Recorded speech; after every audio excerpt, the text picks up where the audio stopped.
My talk is titled Polyamory, Identities, the Law, and Sexual Orientation Discourse. And what I want to do is the following.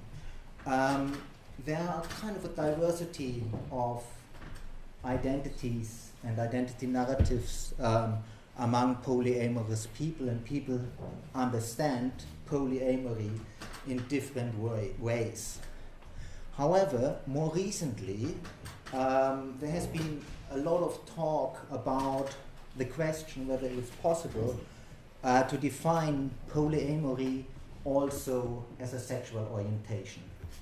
And in this talk, I'm in particular interested whether it is worthwhile to conceptualize polyamory as a sexual orientation for the sake of pragmatically advancing a kind of a rights agenda around consensual non-monogamy and polyamory as a means to get towards social, cultural, and legal recognition of polyamory as alternative relationships.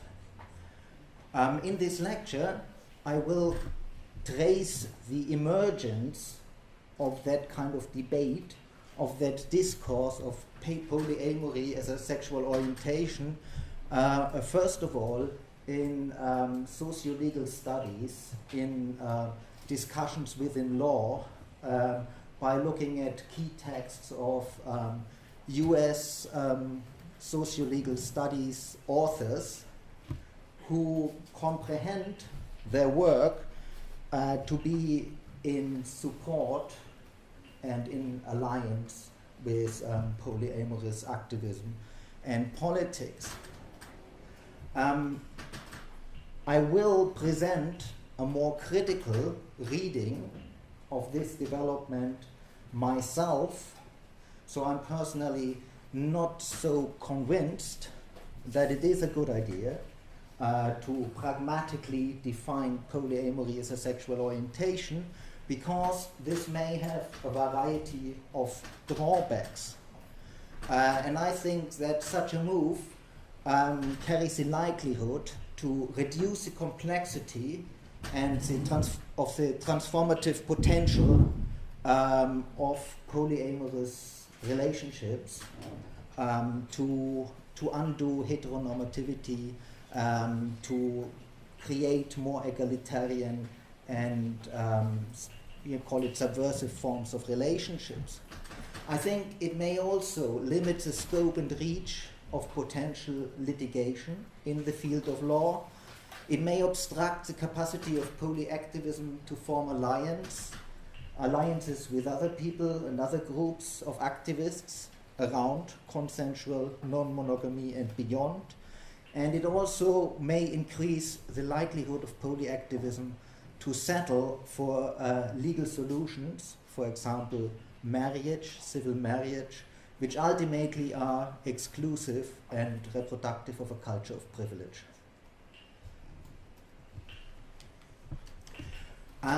What is polyamory? There are so many different ways to talk about polyamory or to conceive of polyamory. If you look at the writing of activists and at autobiographical writing, if you look at academic writing, you find a long list of potential ways to conceptualize or theorize polyamory. And I decided to look at the following. Polyamory has been defined as a practice, as an ethical approach to non-monogamy. People have talked about polyamory as a relationship model or a form of intimate association. Others have called polyamory a lifestyle or relationship orientation. Others again, like to think about polyamory as an approach or philosophy to intimacy. In some of my writings, I have talked about polyamory as a discourse, as a contested discourse on love and non-monogamy. Many people talk and write about polyamory as sexual identities, and last of all, and which will be the focus of my talk, more recently people have started to talk about polyamory as a sexual orientation. And I want to give you a few examples of all these issues so that you can see what I'm talking about. Polyamory is a practice. I decided here to take a common definition from the Oxford English Dictionary online edition. Here, polyamory is defined as the fact of having simultaneous close emotional relationships with two or more other individuals, viewed as an alternative to monogamy, especially in regard to matters of sexual fidelity. It is a custom of or practice of engaging in multiple sexual relations with the knowledge and consent of all partners concerned. Others, and here I'm referring to a early 1990s UK edition anthology by activists, breaking down the barriers to desire. Lano and Perry talk about polyamory as offering an umbrella term for all responsible practice of non-monogamy. So polyamory is something people do. It is something, a matter of doing. However, others have thought it is worthwhile to look at polyamory as a relationship model, a configuration of different intimacies, and people interacting with each other.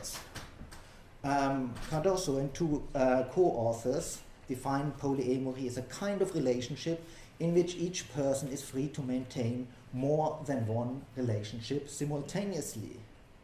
In a similar vein, Sheff and Hammers, in another academic article, talk about polyamory as a form of association in which people openly maintain multiple romantic, sexual, and/or affective relationships. A distinctive way of building relationships, a constellation among people's lovers and eventual dependents, children, and so on. And the wider community, of course, which we should not forget. Deborah Anapol has talked about polyamory as a lifestyle and relationship orientation in a kind of path-breaking publication in the late 1990s. She says, I use the term polyamory to describe the whole range of lifestyles that arise from an understanding that love cannot be forced to flow or be prevented from flowing in any particular direction. And she defines lifestyle as the design or structure of a sexual love relationship. Or, alternately, she talks about the relationship orientation of people who love and want to be intimate with more than one person at a time. And at least the term relationship orientation has circulated in debates on this conference as well. It is something people do take a recourse to. And Anapol uses love, style, and relationship orientation as synonymous terms. So this way of thinking about polyamory, may foreground questions of character, personality type, or kind of a disposition of people to approach love, intimacy, and sexuality in a particular way. Polyamory as a relationship philosophy. There are plenty of quotes I could, cite or bring in here to give an illustration. In an article which I co-authored with two friends and colleagues, we said polyamory is the assumption that it is possible, valid, and worthwhile to maintain intimate sexual and/or loving relationships with more than one person. Elizabeth Emmons, a US-American legal scholar who wrote an excellent socio-legal but also kind of philosophical, political essay on polyamory in the mid-2000s. She says polyamory is a lifestyle embraced by a minority of individuals who articulate an ethical vision that I understand to encompass 5 main principles: self-knowledge, radical honesty, consent, self-possession, and privileging love and sex over other emotions and activities such as jealousy. And another article by Daniel Cardoso and a co-author talks about polyamory as an ideological background or a moral bottom line from which an identity can then be formulated. So what we see here is a definition of polyamory by looking at values, outlooks, beliefs, and ideologies, maybe even political approaches. And that way to talk about polyamory opens a window to explicitly political definition of polyamory as an alternative way of being, living, and engaging in politics, I would argue. Polyamory as a discourse. You know, that would be a way to look at polyamory on a sort of maybe more meta-theoretical level, how people refer to polyamory to frame, you know, certain ways of being non-monogamous or certain ways of loving and having close and intimate relationships with multiple people. That way, sort of polyamory as a discourse is sometimes mobilized to distinguish polyamory from other forms of consensual non-monogamy. For example, swinging, casual forms of sex, and so on. Polyamory as an identity is an interesting issue.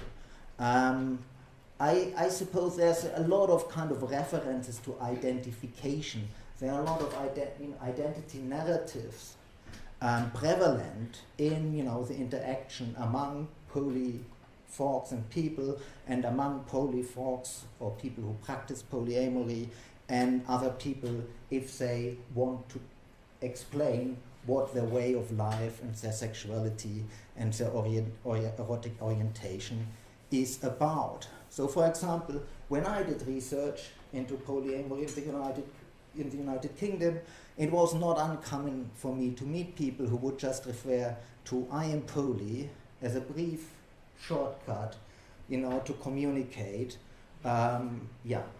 their position, their identity.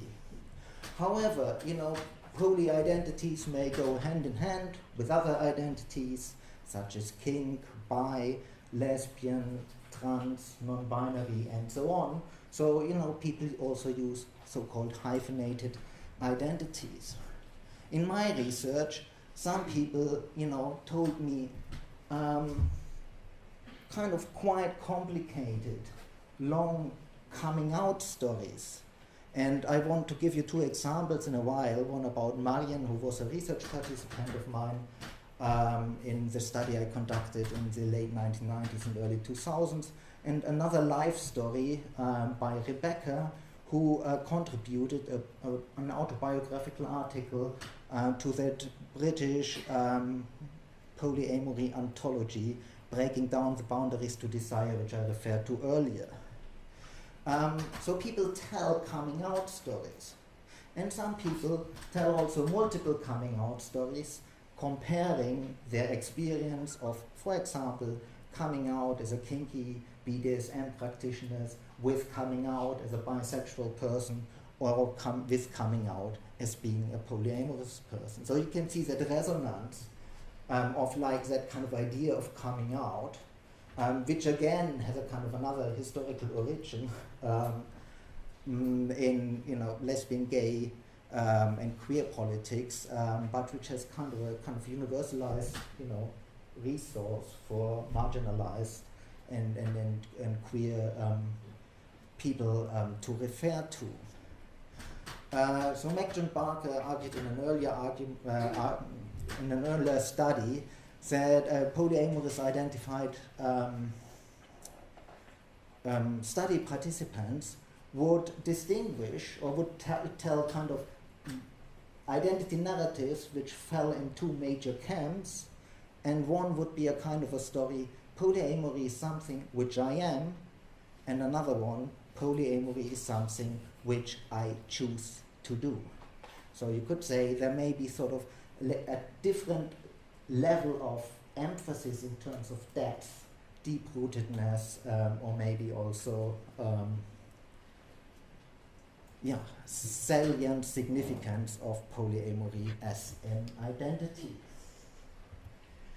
So I give you this one example of Marian now. Marian participated in my study. She said, I discovered polyamory a long time before I ever did anything about it. I heard the word from a friend of mine. He told me about it because he figured that I probably was polyamorous, because of the way I kept falling in love with my friends and being confused and stuff. And I resisted. It was bizarre. It was like most people have a great crisis about their sexuality, about being homosexual or bisexual. I had no crisis at all about that, whereas the monopoly thing I had a huge crisis over. I remember, like in the space of 24 hours, I realized I was in love with Charles and with Daryl. I wanted to be with both of them, and I really couldn't choose. And I thought I must be poly, and thought, oh my God. And I had a huge, great crisis about it. It was weird. I wouldn't recommend. Maybe it resonates with some of your experiences as well. You know, the second example, Becker's life story. You know, Becker says, look, and I, quote short excerpts. Looking back at my childhood, I can see things that may indicate that I've. Oh, thank you. Good. I can see things that may indicate that I've been poly all along. And you know, in this narrative, Rebecca links childhood feelings and fantasies which she had as a teenager with more recent, experiences in her adulthood, in order to create, a lineage, a kind of a coherent story of her identity, always being residual and slowly unfolding in her life trajectory.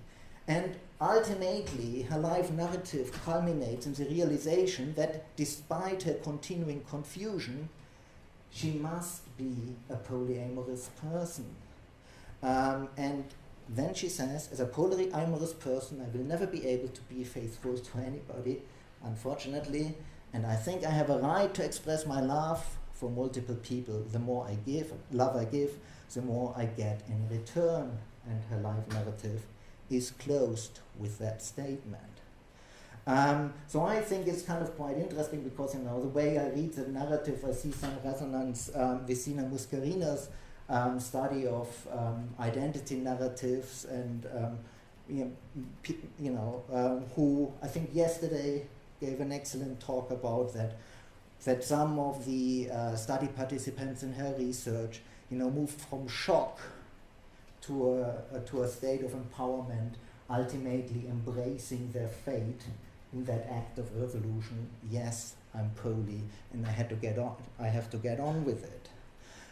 What I think is quite interesting in Becker's story, I'm quoting here, is that it is not only, let's say, a coming out or coming of age story or an identity narrative, but that identity narrative is immediately turned into the basis for a rights claim. And in that sense, just simple, the right to express her love for multiple people. And I'm kind of quite interested in this kind of connection of how we think about identity, how we think about subjectivity in personhood, and how we think about in politics as articulated through the language of rights. And this brings us close to the topic of sexual orientation. Now, sexual orientation, like polyamory has been defined as sexual orientation in different fields of research. It's quite important to acknowledge the kind of multiplicity of these discourses. First of all, there's a lot of research in law.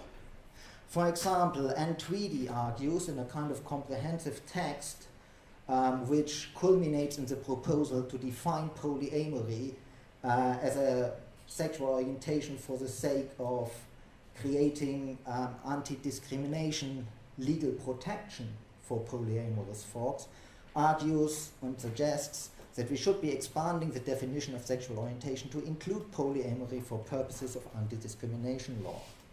And that would be a reasonable choice after 50, 60 pages of thorough reasoning and arguing of pro and cons.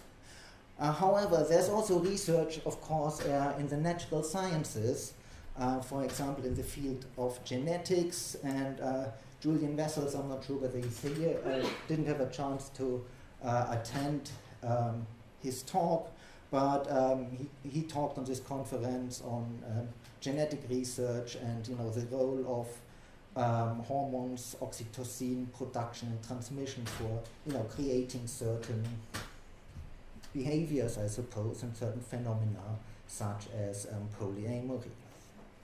And I think, reading a lot of literature on polyamory, that these kind of references to the natural sciences, references to biology, are very prevalent in writing on polyamory, even in texts where you may not expect it, which means even in texts which may refer to kind of anti-essentialist, post-structuralist queer theory, you may find references to evolutionist biology and so on. I don't have time, to go into detail on that line of sexual orientation reasoning. As I said earlier in the discussion today, I think not enough research has been produced in order for us to believe that there's any truth, reliable truth, to be found about people's sexual behaviors and desires through genetic and neurobiological research. And I'm personally, as I will kind of explain later, also quite wary of going down that road and looking for truth in that field. However, I would like to emphasize that the focus of my talk today will be kind of the politics of law rather than the politics of biological sciences.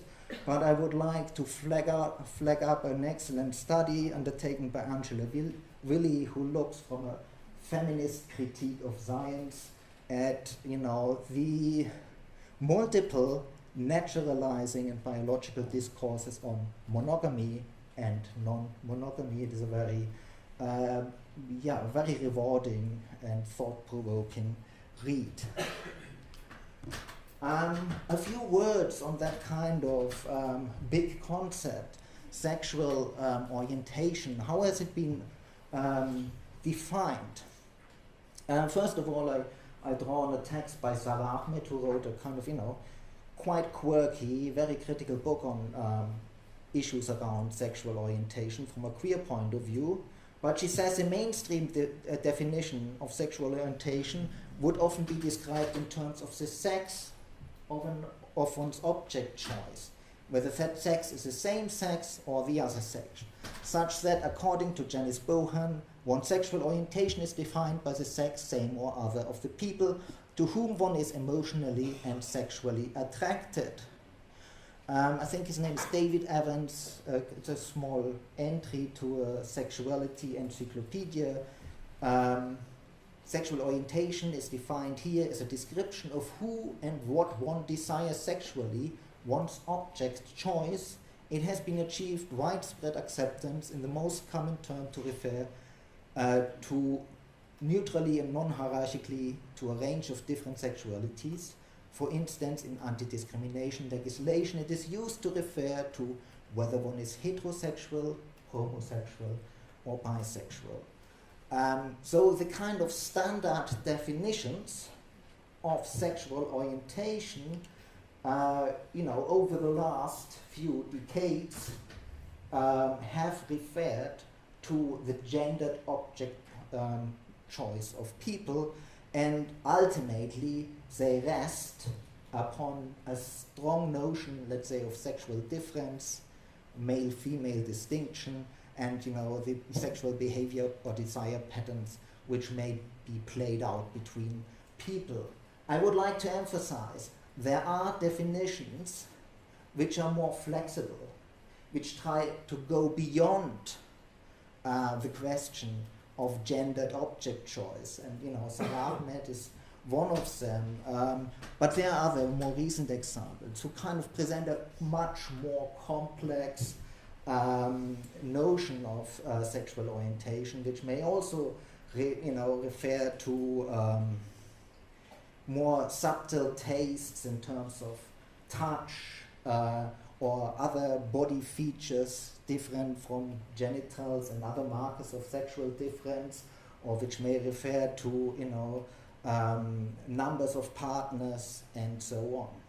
However, as I understand the debate, these kind of suggestions are quite marginal and are not at all referred to and taken seriously or taken up or taken further in the world, let's say, of politics, human rights, and legal debate.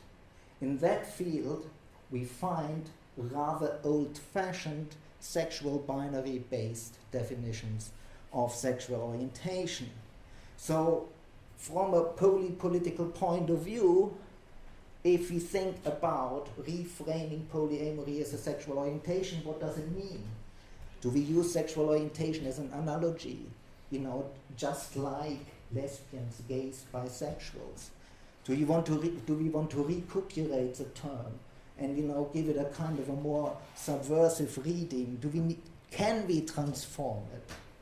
Can it be stretched? Can it be expanded to include other dimensions of the human experience and other dimensions of sexuality? The kind of history of that term, sexual orientation, is strongly informed and has strong roots in Western sexology, medical, biological, psychiatric writing on perversion and deviance. It is a kind of a very important point of reference in biology, but also in the social sciences. And from there, I suppose, has spread into sexual politics and also legal politics. I suppose it's fair to say that sexual orientation comes along with a strong emphasis on immutability and biological difference.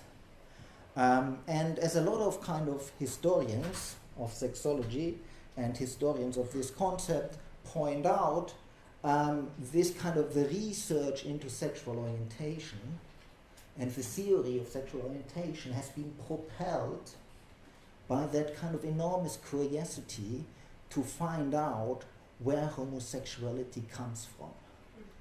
Sort of the theory of sexual orientation historically can be understood as an attempt to understand the origins of homosexuality. However, we should not forget that this research, partially or mostly, has been taken place in a cultural environment which has been hostile to same-sex desire. That does not mean that all people who engage in sexual orientation research subscribe to some sort of, conservative sexual morality. However, I suppose if you look at it as a kind of slow, historical emergence, there is a sort of, let's say, a bias and a problem in the way how the debate and the research has been constructed. And sexual orientation research has looked at, genetics, brain structure, hormones, and possible interrelationships between all these factors. And again, I don't want to go into detail here. I only want to flag up in order to sort of back up that statement I made earlier on my more critical statement, that this research has been widely criticized by scientists and social scientists as well for alleged preperceived assumptions about gender, very often sort of reading gender positions through a so-called inversion model, which means homosexuality is equated with a effeminate gender presentation, male homosexuality, female homosexuality, the other way around, and so on. And limited sample sizes, and so on, a variety of factors. There are a lot of debates about sexual orientation nowadays. They seem to, spring up and abound in the public sphere, but also in polyamory communities. So, for example, when Dan Savage, wrote in a column in 2012 in a response to an online statement, he responded to a person he was engaging with, "You're not a poly. Poly is not a sexual identity. It's not a sexual orientation. It's not something you are, it's something you do. There's no such thing as a person who is a poly, just as there's no such thing as a person who is a monogamous." That triggered a lot of angry response, which by some people is referred to as a shitstorm. Similarly, sort of Neil MacArthur recently published, I think, a kind of quite insightful article about the debate on the sexual orientation question within US, American, and also Australian polyamory communities. Fairly at the end of the article, he says, it's an article in Vice, "No legal recourse exists for the US for someone who, like the Australian counsellor, gets fired for being non-monogamous." That's a story he told before. "Ultimately, many polyamorists would like to get the right to marry more than one person as well as gain legal protection against persecution. And obviously, the hope is that defining sexual polyamory and sexual orientation will be the means to get the poly community exactly to these important rights and achievements. So is sexual orientation a remedy for discrimination? And a lot of, let's say, socio-legal studies scholars seem to suggest that it is the case. So I think, according to my study and understanding and research, the debate kind of started with Elizabeth Emmons' article, "Monogamy's Laws, Compulsory Monogamy and Polyamory Existence," when she suggests in that text that actually polyamorous people are best served with presenting themselves as a sexual minority.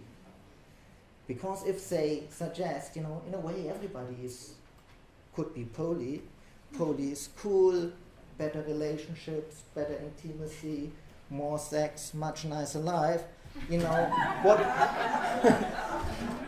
people will not, like and endorse that. Because she suggests most people are kind of a bit more cautious. They may not have the guts to do all these promising things. And they will hate polyamorous people even more. So she calls that the paradox of prevalence. So she says, the more you present polyamorous could be a universal condition, the more difficult it becomes to fight your ground. So poly people are better advised to learn from lesbian gay politics, as she says, and to stylize themselves as a sexual minority through an approach to sexual orientation. And then she goes on to discuss, queer theory, and she's got all these reservations, and she says, maybe it's not such a good idea, it has its drawbacks, but at least a disposition. So, but, from that moment onwards, the debate about sexual orientation has found a lot of nourishment within sociolegal studies in the United States. And I think another milestone is Anne Tweedy's article, "Polyamory as Sexual Orientation." She deals with anti-discrimination laws. She argues here, because polyamory appears to be at least moderately embedded as an identity, because polyamorists face considerable discrimination, and because non-monogamy is an organizing principle of inequality in American culture, anti-discrimination protection for polyamorists are warranted. Moreover, polyamory shares some of the important attributes of sexual orientation. Thank you. As traditionally understood, so it makes conceptual sense for polyamory to be viewed as a part of sexual orientation.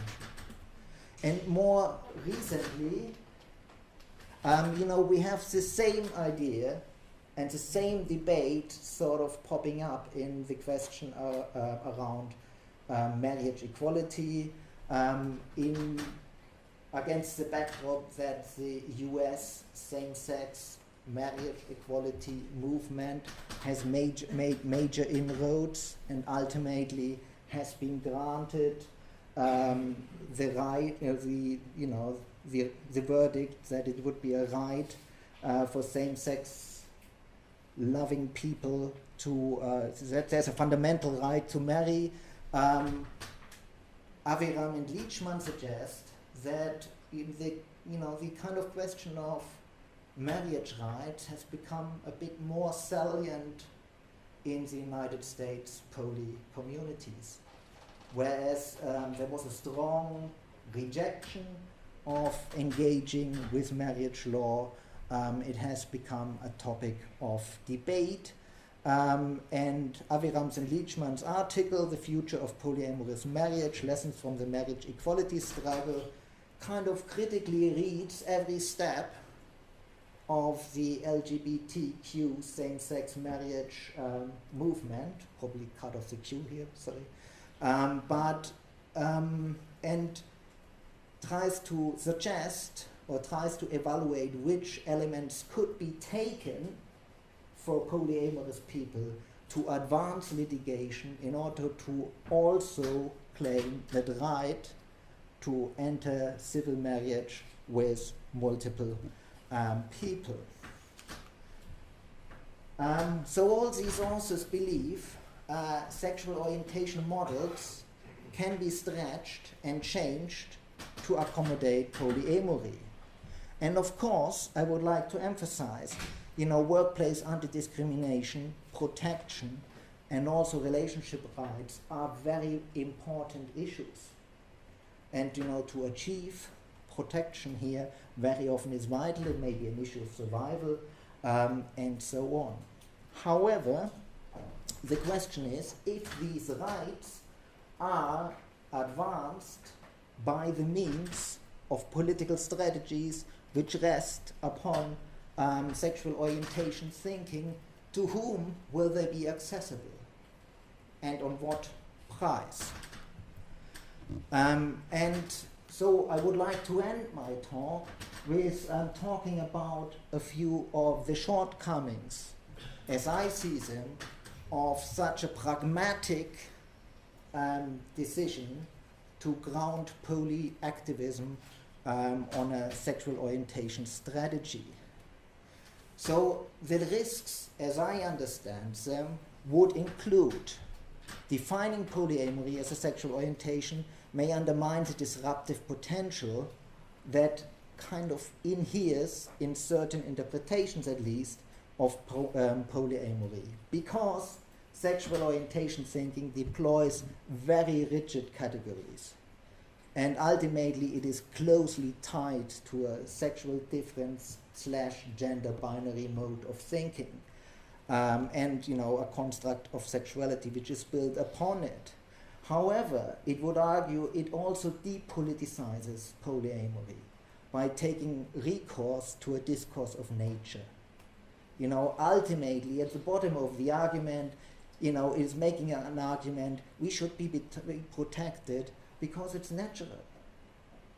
It's natural, and because it's natural, it's normal. So the political edges, the potential political edges of polyamory get sidelined and get out of focus. I also think that it would also achieve a selective protection under the law. So ultimately, the law would only protect those who then could successfully claim that they are polyamorous and that that's their truthful sexual orientation. However, not all people who practice consensual non-monogamy, I would argue, could ever make that claim convincingly. So what is about sex workers? Could they argue, oh, it's my sexual orientation to sell sex? and to make my, my livelihood that way.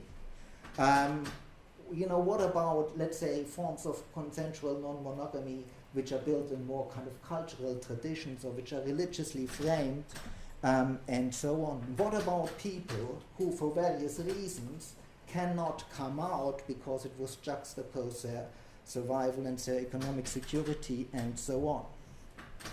I also would argue that there's a risk to obstruct the ability of poly movements to build broader alliances, because the sexual orientation argument ultimately is an identity political argument. It means I want rights because I'm polyamorous, and I want the same rights for my, polyamorous kin, put it this way. Again, what about other consensual non-monogamies? What about people who practice, non-monogamy as part of their kinky ways of life and their kinky eroticism? What about swinging, group sex, people who practice group sex, and so on? I would argue, and for many of these groups, it would be more difficult to advance that sexual orientation argument. And ultimately, I would also suggest that making the sexual orientation argument, as for example now is evoked in the field of marriage politics, seems to appeal to a politics of recognition, which renders that kind of aim the need to be recognized in one's intimacy the most important element at the expense of other transformative goals. And I think, from a queer perspective, it has been convincingly argued, and I don't rehearse that argument here, that marriage with equality with monogamous heterosexuals ultimately means endorsing an institution which is built on privilege and disseminates rights within a logic of privilege, and does not challenge the exclusion of others from these protections. Okay, I skip that and come to the conclusion, and I show you my conclusion as well. No worries. So actually, I would like to, conclude with the quotes of two other great scholars, John Barker and John Langridge, who in an article they wrote for Sexualities a few years ago in 2010 suggests that potentially there's more to be gained politically and theoretically from a non-monogamy discourse which positions these divisions and boundaries as relevant to all, universalizing, rather than one which sees them as an issue of active importance only for a small, relatively fixed, self-defining, non-monogamous, minoritizing minority. Thank you for listening and for your attention, and looking forward to